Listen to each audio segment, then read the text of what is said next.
Salam alaikum wa rahmatullahi wa barakatuh. Chers étudiants, bonjour.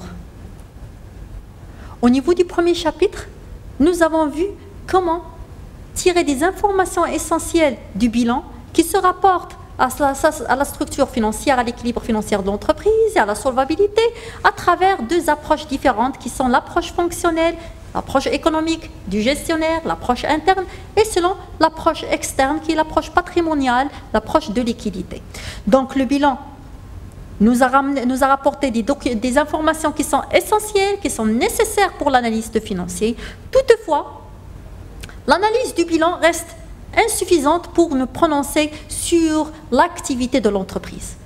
Donc, on va mettre à côté l'analyse patrimoniale qui se termine avec l'analyse de la solvabilité et nous allons nous focaliser ou bien nous mettre dans l'approche qui est fonctionnelle. Donc, dans l'approche fonctionnelle, nous avons pu tirer des informations concernant l'équilibre de l'entreprise, l'équilibre de la structure financière, l'équilibre du cycle financement et du cycle investissement. Et nous avons pu avoir une certaine idée sur l'exploitation de l'entreprise.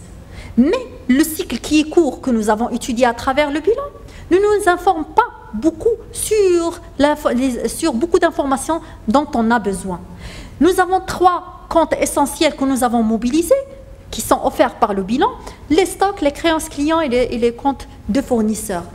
Ils nous servent bien pour calculer le besoin en fonds de roulement qui est essentiel dans l'approche fonctionnelle, mais ces informations ne nous donnent pas beaucoup d'informations ou bien d'utilité en ce qui concerne le fonctionnement de l'entreprise. L'analyste financier ne se préoccupe pas uniquement de l'équilibre structurel de l'entreprise, mais il s'intéresse aussi au fonctionnement de l'entreprise, à la rentabilité. Nous avons défini la rentabilité dans le chapitre préliminaire comme étant la capacité de l'entreprise à générer des ressources et par la suite garantir sa survie et sa durabilité.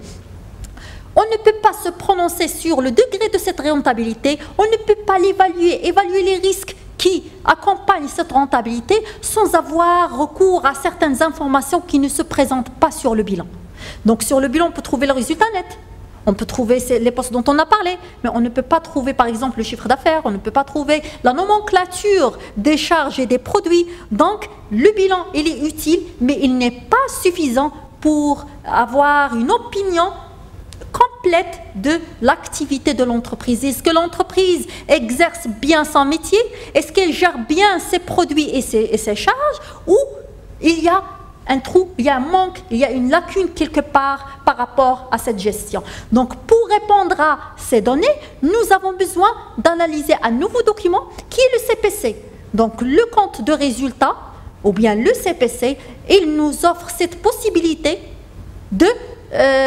d'analyser les postes de charge et les comptes relatifs aux charges et aux produits afin de se prononcer sur l'exploitation de l'entreprise. Donc on peut dire que l'analyse du bilan sera complétée par l'analyse du compte de résultat.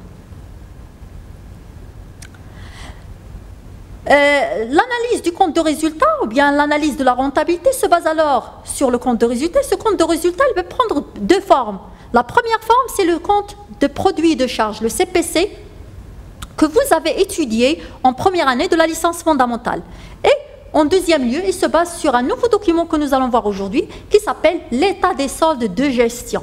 Donc ces 2 documents, ils reprennent la même matière première, c'est-à-dire les mêmes comptes, on parle de la classe 6 et la classe 7, mais qui vont être réorganisés autrement pour nous fournir des informations qui sont plus riches pour l'analyste financier qui veut se prononcer sur la rentabilité de l'entreprise.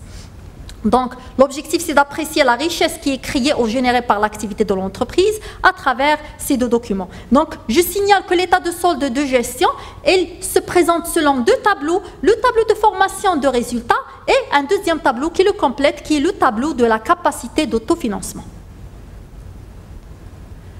Le CPC, comme vous le connaissez déjà, c'est un état de synthèse qui décrit en termes de produits ou de charges les composantes du résultat final. Si on trouve le résultat final au niveau du bilan, eh ben on ne sait pas comment il est composé, de quoi il est composé, comment on arrivait à réaliser ce résultat net.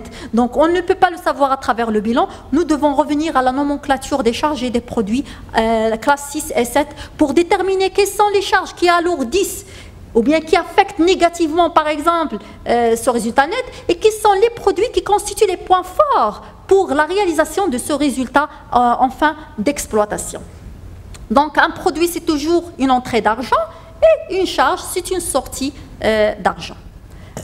La lecture du résultat d'une société sur un bilan ne permet pas donc d'expliquer les détails de la réalisation du profit. D'ailleurs, en élaborant les commentaires au niveau du bilan fonctionnaire, nous avons toujours ajouté, il faut confirmer au niveau du CPC, il faut chercher les niveaux de vente, il faut chercher quelles charges contribuent à l'exploitation et qui pèsent lourd sur le BFR. Donc, ces informations n'étaient pas complètes, on va les compléter à travers le CPC.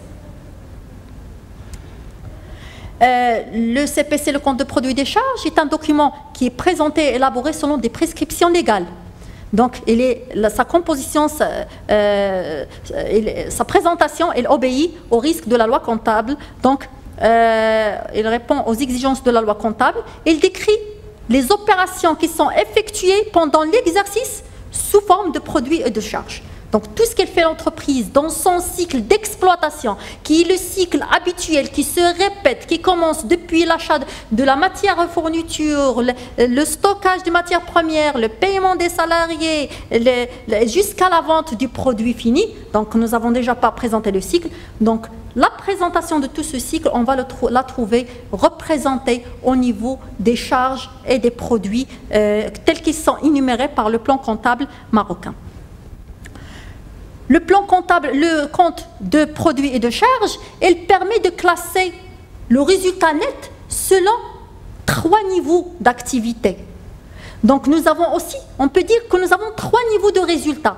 Et c'est déjà très pertinent pour comprendre un petit peu d'où ça vient le résultat net.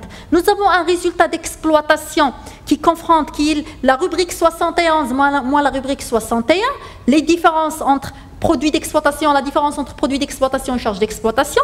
Le deuxième niveau des résultats, c'est le résultat financier qui est la différence entre les rubriques 73 et 63 et le résultat non courant qui est la différence entre les rubriques 75 et la rubrique 65. Donc il faut signaler qu'il y a un poste 670 qui est spécialement réservé pour l'impôt sur le résultat. Le niveau d'exploitation, donc il va nous montrer le résultat de l'entreprise ou bien la richesse générée, comment il est généré à travers le cycle d'exploitation de l'entreprise, c'est-à-dire le métier habituel, les activités habituelles dans l'entreprise. Donc les produits, ils vont recenser les ventes, donc les principales sources qui font partie du cycle d'exploitation, ce sont les ventes de marchandises ou bien de biens et services produits, les mobilisations produites par l'entreprise, la variation de stock qui est positive, c'est-à-dire la production qui est stockée dans l'entreprise qui a une certaine valeur et qui a une certaine valeur qui attend à être vendue, les subventions d'exploitation qui sont relatives pour combler certaines lacunes dues à l'exploitation d'entreprise et des autres produits d'exploitation. Les charges d'exploitation sont essentiellement les charges et les frais qui sont relatifs à l'exercice habituel de l'activité de l'entreprise. Nous parlons des achats revendus de marchandises, l'achat consommé de matières et fournitures pour les entreprises industrielles, les autres charges externes qu'on trouve généralement synthétisées dans les postes 613, 614 qui constituent donc le paiement des factures électricité, téléphone, frais d'assurance, location, etc. L'impôt et taxes à l'exclusion bien sûr de l'IS, les charges de personnel qui contribuent à la fabrication ou bien au processus de production au sein de l'entreprise et les autres charges d'exploitation. Donc ce cycle-là, il est très important, c'est l'objectif même de l'étude de notre étude de rentabilité et l'analyse de la rentabilité dans l'entreprise. En plus de ce niveau d'activité, il y a un niveau qui est le niveau financier, qui est représenté par les charges et les produits financiers. Donc, il reprend tout ce qui touche les flux de trésorerie. Généralement, On y trouve sous la catégorie produits financiers les produits des titres de participation quand l'entreprise achète des titres et des actions de d'autres entreprises et ça lui génère des dividendes par exemple, les gains de change, les intérêts et autres produits financiers et les reprises financières sur les éléments, sur des immobilisations financières. Les charges financières sont constituées essentiellement des charges d'intérêt. Ce sont qui sont adressés aux bailleurs de fonds, la perte de change, les autres charges financières et les dotations sur éléments ou bien sur immobilisation financière. Il y a un autre niveau, ou bien le troisième niveau présenté par le CPC, c'est le niveau non courant. Donc il regroupe les opérations qui se présentent occasionnellement à l'entreprise au niveau du cycle ordinaire. Donc ce ne sont pas destinés à se répéter, ils sont exceptionnels et n'ont pas un caractère habituel. Donc ce sont des charges et des produits qui peuvent survenir un exercice et ne pas se répéter lors d'un autre exercice. Et au niveau d'un même exercice, ils peuvent survenir une seule fois ou deux fois. Donc il n'y a pas une règle, ils ne sont pas censés se reproduire à chaque fois. Donc ils ont un caractère qui est exceptionnel, ils ont un caractère qui est inhabituel. Donc on trouve parmi les produits non courants les produits de cession des immobilisations. L'entreprise n'est pas là, elle n'exerce pas comme fonction habituelle la cession de ces immobilisations. C'est un événement qui arrive de temps en temps dans la vie de l'entreprise. Les subventions d'équilibre, la reprise sur subvention d'investissement et les autres produits non courants. Les charges non courantes constituent essentiellement la valeur nette d'amortissement des immobilisations cédées, les subventions accordées, les autres charges non courantes et les dotations non courantes, qui portent sur des éléments non courants. Donc le CPC, à travers ces trois niveaux de résultats, il nous apporte déjà une information pertinente. Il nous permet de dire si le résultat net est le résultat de l'exploitation, est-ce qu'il est le résultat par quelle proportion il est le résultat d'une activité financière ou bien non courante. Donc, mais cette richesse, donc, il est incontestable, mais elle reste un petit peu à modifier et à améliorer. Donc, la première chose à faire selon l'analyse financière, c'est d'opérer certains retraitements sur le CPC. C'est la même logique qu'on a effectuée au niveau de l'analyse de l'approche fonctionnelle en analysant le bilan. Donc c'est une suite de cette approche. Nous nous inscrivons toujours dans l'approche fonctionnelle et nous allons apporter certains retraitements au niveau du CPC et qui sont de la même logique fonctionnelle et économique. Nous allons adopter trois grands retraitements qui sont simples et faciles. Le premier retraitement concerne la rémunération du personnel extérieur à l'entreprise. Parfois, en exerçant son métier habituel, l'entreprise se trouve confrontée à des périodes où il y a une forte demande, où il faut produire un petit peu plus. Ou bien un accident de travail qui génère un besoin en ressources humaines, un besoin en personnel que l'entreprise ne désire pas qu'il reste longtemps dans l'entreprise. Donc, il fait appel à ce qu'on appelle le personnel intérimaire ou bien occasionnel. Donc, ce sont des ouvriers ou bien du personnel qui vient faire certaines tâches au niveau de l'entreprise pour une certaine durée déterminée. Il va repartir par la suite. Donc, pour le comptable de l'entreprise, il enregistre ces charges parmi les autres charges externes, dans le compte 6135, donc les charges de rémunération de personnel extérieur à l'entreprise. Qu'est-ce qu'il nous dit l'analyste financier? Il nous dit, peu importe que ce personnel soit externe à l'entreprise ou pas, qu'il est lié par un contrat à durée indéterminée, déterminer autre chose, qu'il n'est pas destiné à rester longtemps dans l'entreprise, ce n'est pas mon problème.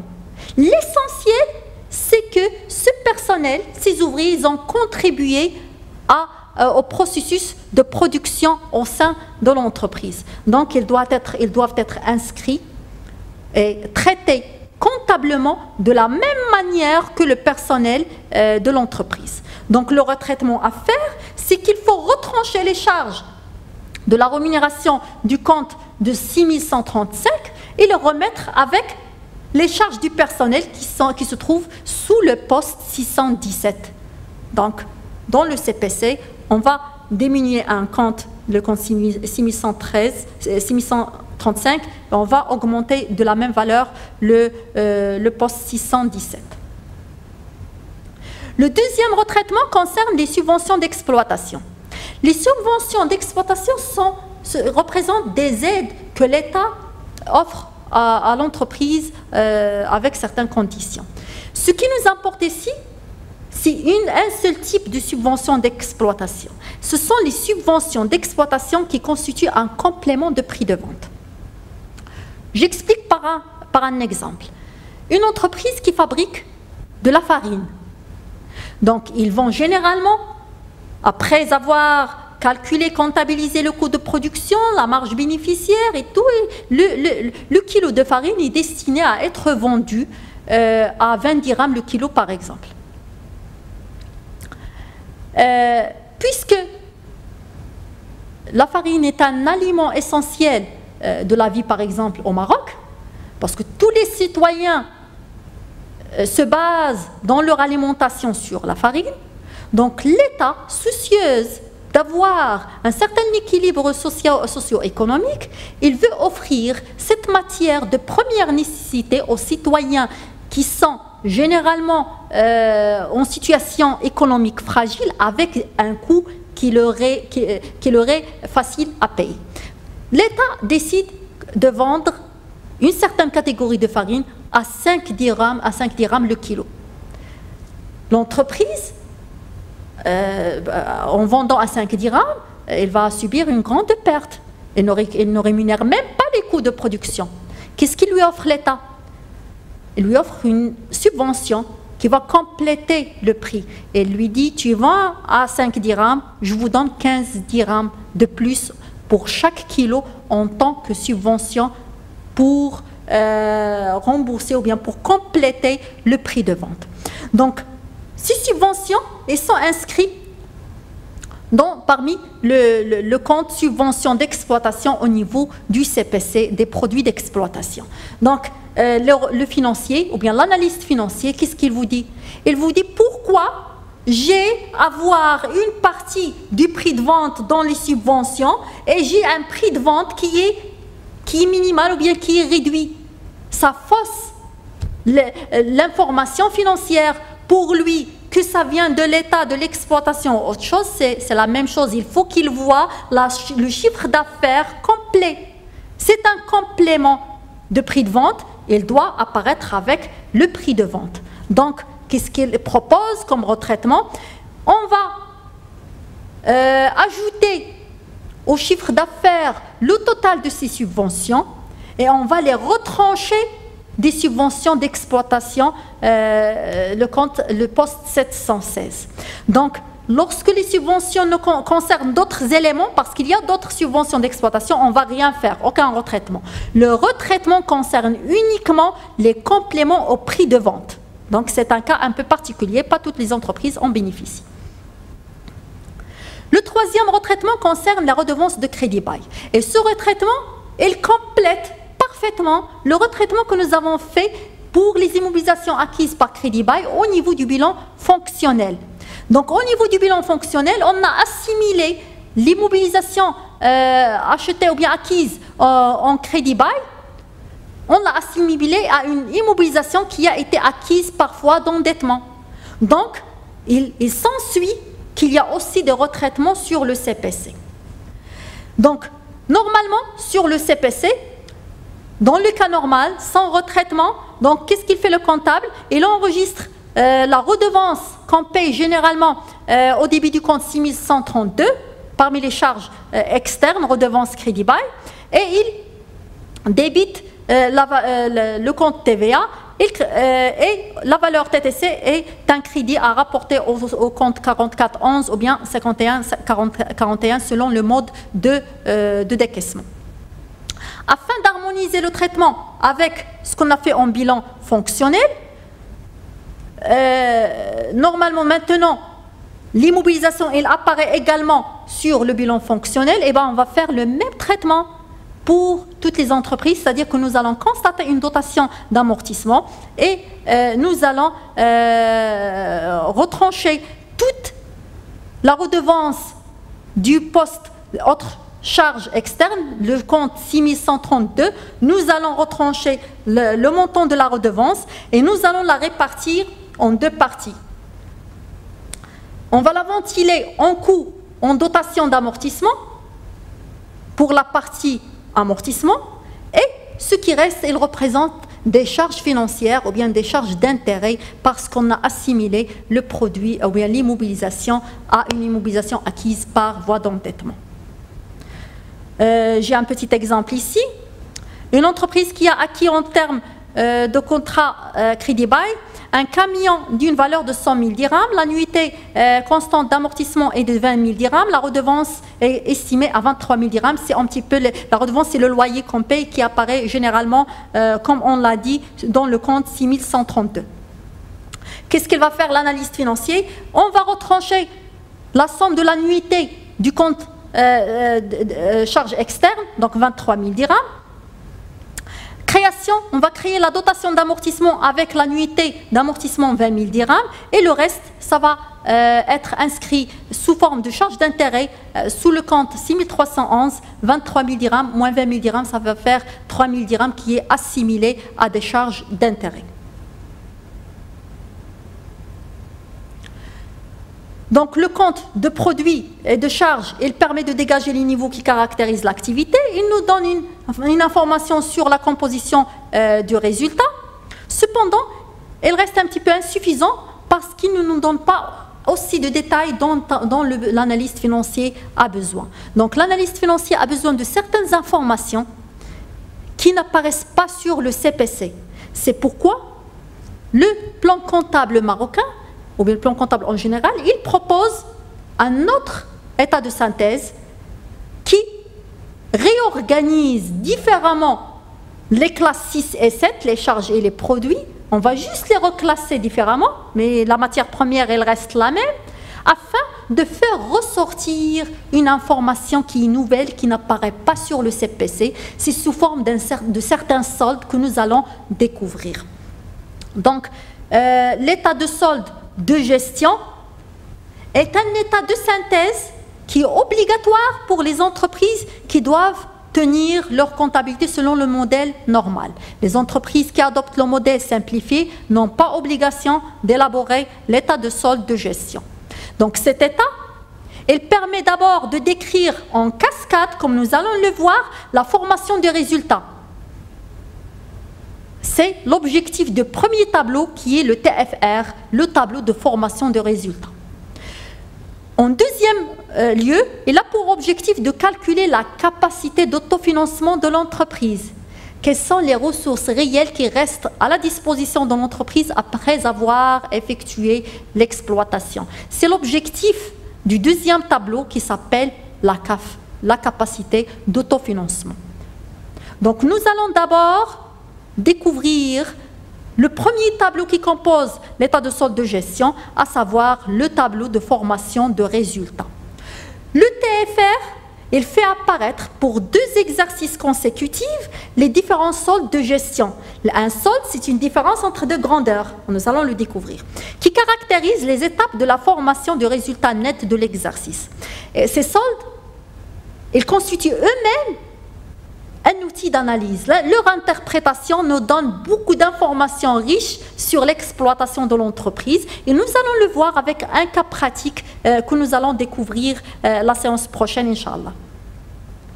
Donc, l'état des soldes de gestion, plutôt le premier tableau, le tableau de formation de résultats sur le plan comptable marocain se présente sous cette forme. Donc nous avons pour 2 exercices la vente de marchandises moins l'achat revendu de marchandises. Donc vous remarquez que dans le CPC, la vente c'est la classe 7.1.1, les achats c'est la classe 6, donc ils n'apparaissent pas côte à côte par rapport. Par contre ici sur le TFR, l'analyste financier les met l'une à côté de l'autre pour avoir un solde qui est appelé la marge brute sur vente en l'état. Les ventes moins l'achat revendu de marchandises, qu'est-ce que ça donne? Ça donne une marge. Donc ce solde-là qui est la marge, il est à interpréter, il est important pour l'analyste financier. Donc la marge brute plus la production de l'exercice, moins la consommation de l'exercice, ça me donne le deuxième solde qui est la valeur ajoutée.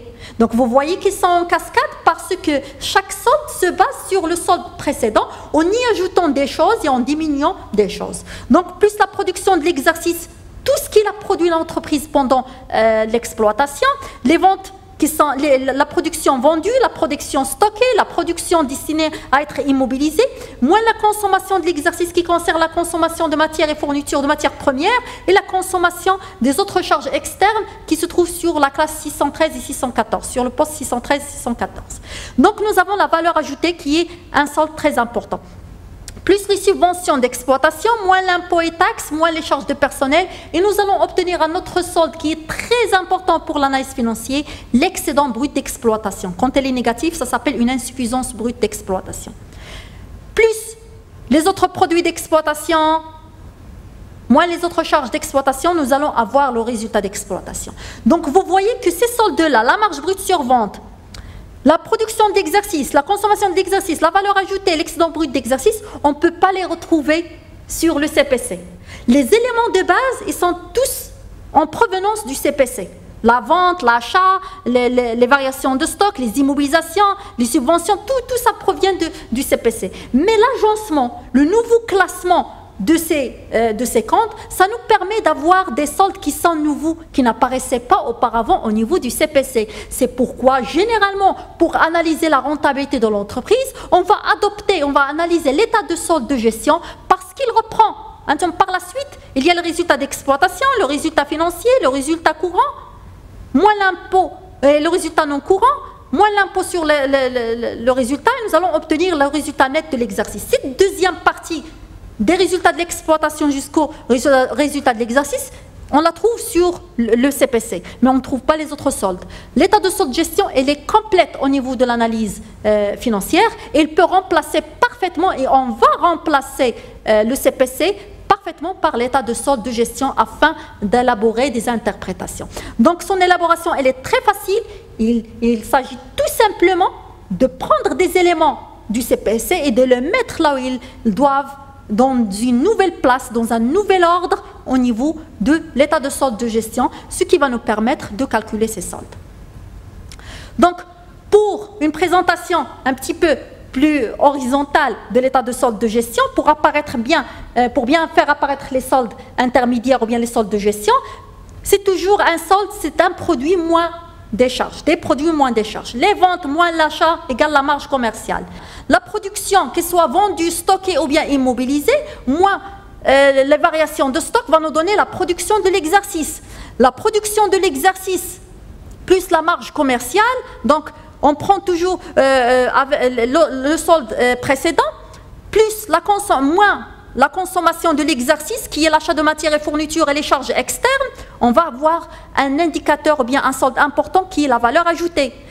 Ce solde, valeur ajoutée, je vais lui ajouter la subvention d'exploitation, le réduire ou bien le diminuer de l'impôt et taxes et des charges de personnel. L'impôt et taxes, ça n'inclut pas l'IS. Et je vais avoir un autre solde qui est l'excédent brut d'exploitation, qui est très important du point de vue analyse financière. Ce solde, je vais l'utiliser, je vais lui rajouter les reprises et les autres produits, le diminuer des dotations aux amortissements et des autres charges d'exploitation, je vais avoir un autre solde qui est le résultat d'exploitation. Et ainsi de suite, je vais ajouter les produits financiers moins les charges financières, le résultat courant avant impôt, plus les produits non courants moins les charges non courantes, résultat exceptionnel, plus moins l'impôt sur les bénéfices, je vais avoir le résultat de l'exercice. Donc vous voyez que l'état de solde de gestion, il reprend l'ensemble des comptes qui sont sur le CPC, mais il les agence différemment pour avoir de nouveaux soldes. Sur le CPC, on a trouvé le résultat d'exploitation, résultat courant, non courant et résultat net. Mais sur l'état des soldes de gestion, on peut trouver la marge commerciale, la production de l'exercice, la valeur ajoutée et l'excédent brut d'exploitation. Et d'où l'importance de cet état de solde de gestion pour l'analyste financier. Donc nous allons analyser et expliquer chaque solde, la signification de chaque solde, la séance prochaine, Inch'Allah. Je vous remercie pour votre attention.